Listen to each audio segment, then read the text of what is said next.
Bonjour. Alors, la vidéo du jour va porter sur la géométrie repérée ou la géométrie analytique dans le plan, c'est-à-dire un travail avec des coordonnées. Et on va se placer tout au long de cette vidéo avec des repères orthonormés.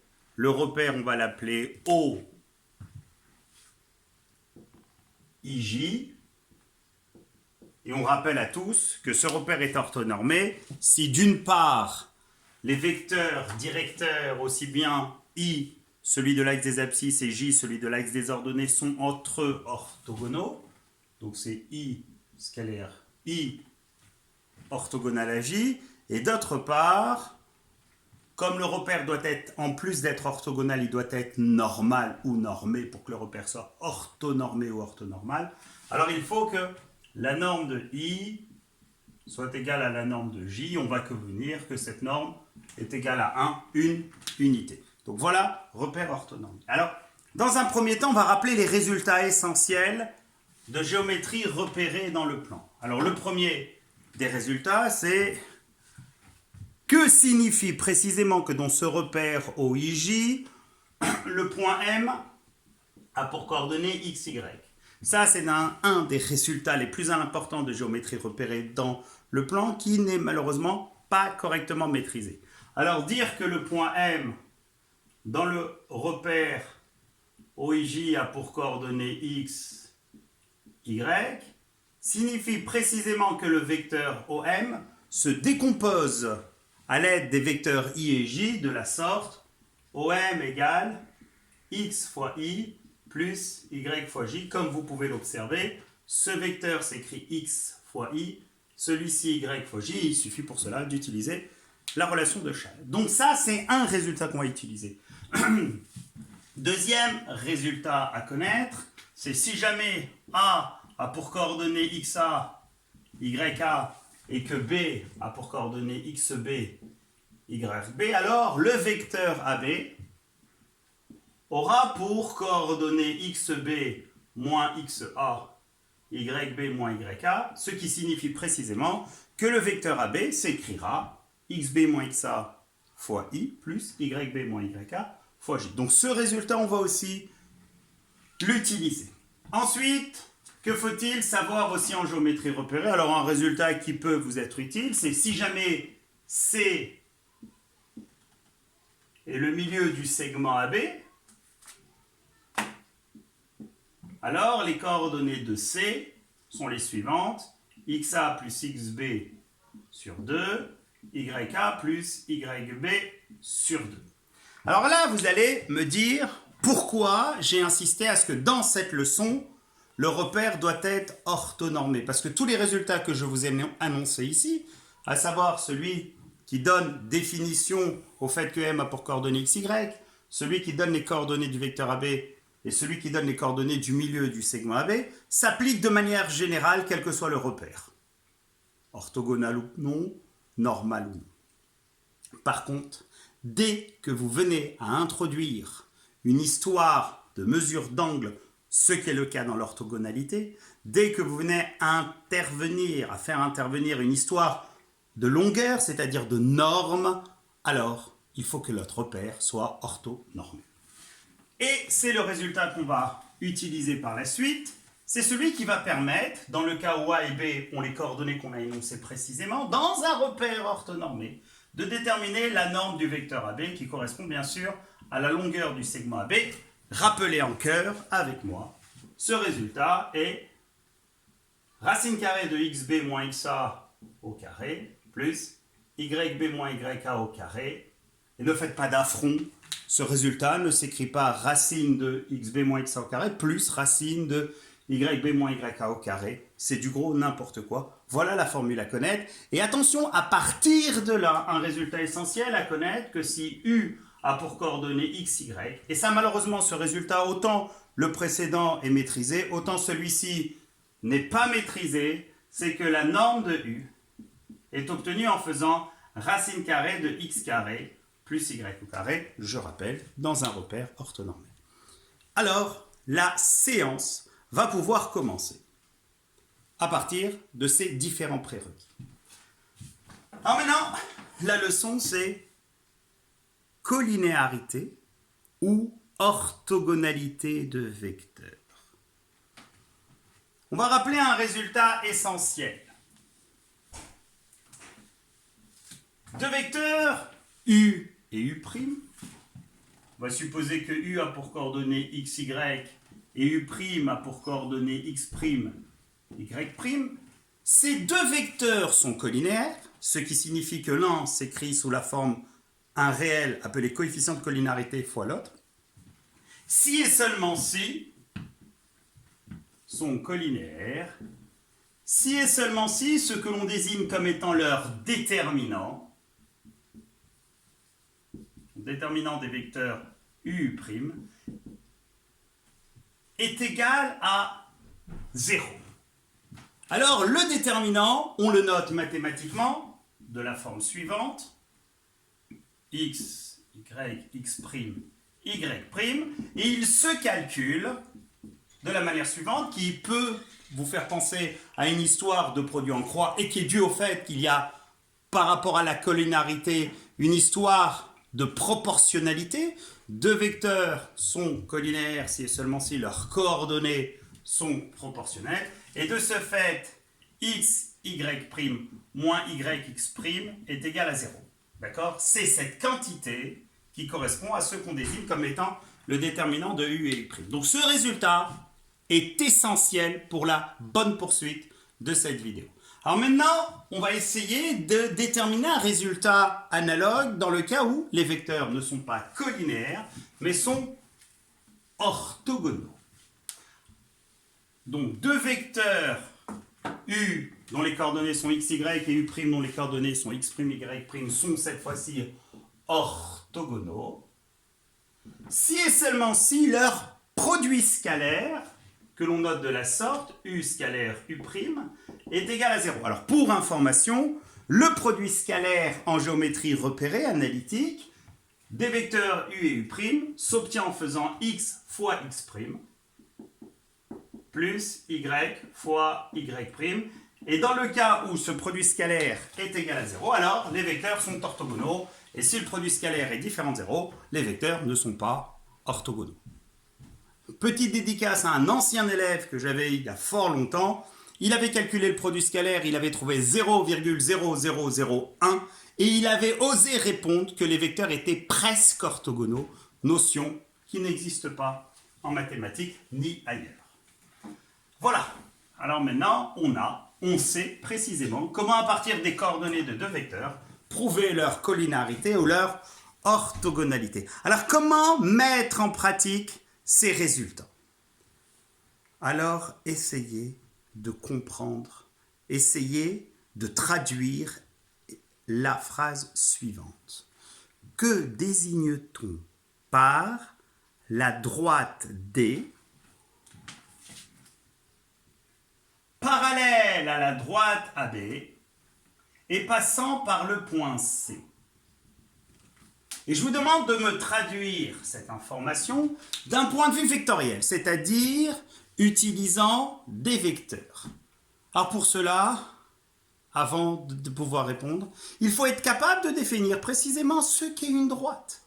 Or, très peu d'élèves savent le faire. Alors une droite, par définition, c'est un ensemble de points. Et cette droite D, elle a quelle particularité? Regardez. La droite D est par définition l'ensemble des points, on va les appeler M. Et de manière générale, on va leur associer des coordonnées de manière conventionnelle, universelle, on va les appeler x, y. Donc, à quoi correspond cette droite D, à savoir la parallèle à AB passant par C? C'est l'ensemble des points M, de sorte, comme vous pouvez le constater, que les vecteurs CM et AB soient collinaires. Si les vecteurs CM et AB sont collinaires, alors M est sur la droite D. Et par contre, s'ils ne sont pas collinaires, alors M n'est pas sur la droite D. D'accord. Donc si j'ai bien compris, pour trouver une équation de cette droite D, il va falloir faire appel à l'introduction d'un point M et par la suite à la collinéarité de vecteurs. Parfait. Alors maintenant, comment allez-vous faire pour cette fois-ci me désigner la droite D' comme vous pouvez le constater. Attention, c'est la droite qui déprime. Et souvent, les professeurs, en lisant votre définition, d'accord? Donc cette droite D', comme vous pouvez le constater, alors ici on a l'impression que c'est la médiatrice du segment AB, alors on va faire comme ça. Cette droite D' est la droite perpendiculaire à la droite BA passant par le point C. Comment allez-vous faire? En essayant de calquer sur la définition précédente concernant la droite D qui était parallèle, comment allez-vous faire pour décrire d'un point de vue algébrique cette droite D'? Eh bien, la droite D', c'est l'ensemble des points M.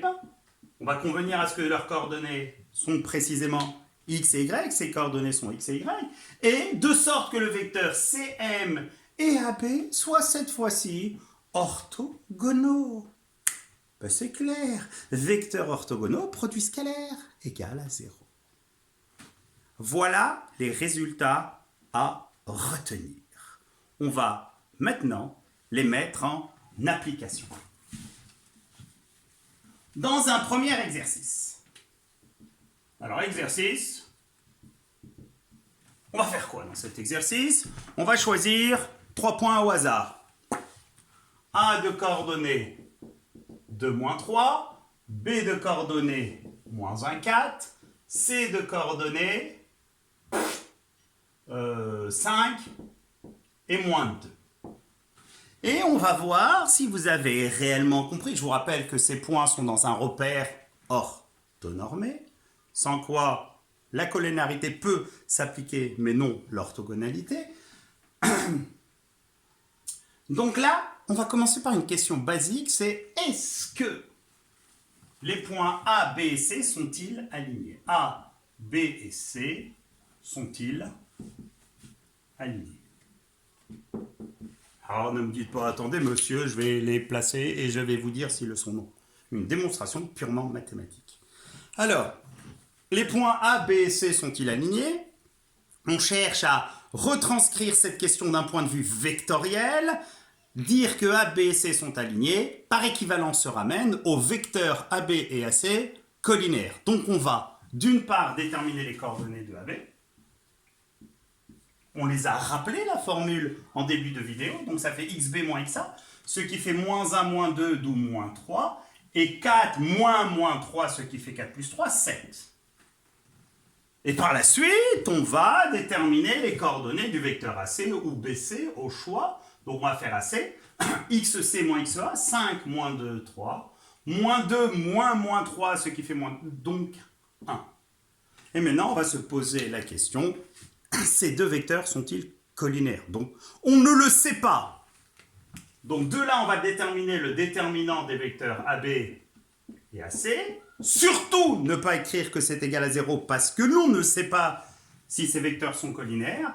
Donc, on utilise la notation du déterminant et on effectue le calcul. Moins 3 fois 1, moins 7 fois 3. On obtient moins 3, moins 21, moins 24. Peu importe la valeur. La seule question que l'on se pose ici, est-ce que ce déterminant est nul ou non? Il est différent de 0. Et comme il est différent de 0, les vecteurs AB et AC n'étant pas collinaires, les points A, B et C ne sont pas alignés. Je ne l'ai pas écrit, mais vous connaissez la démarche. Deuxième question.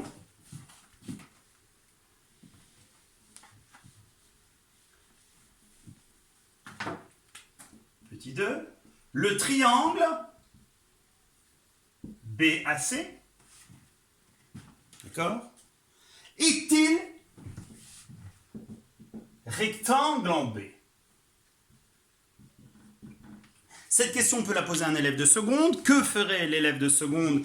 Il va calculer la longueur BA, plus précisément déterminer BA carré, à quoi il va rajouter BC au carré, séparément, il va calculer AC au carré, il va essayer de voir si BA au carré plus BC au carré est égal ou non à AC au carré, et en vérité, il va utiliser soit la réciproque du théorème de Pythagore, soit la contraposée du théorème de Pythagore. Ça, c'est un élève de seconde. Mais un élève de première a en main un outil révolutionnaire qui est le produit scalaire.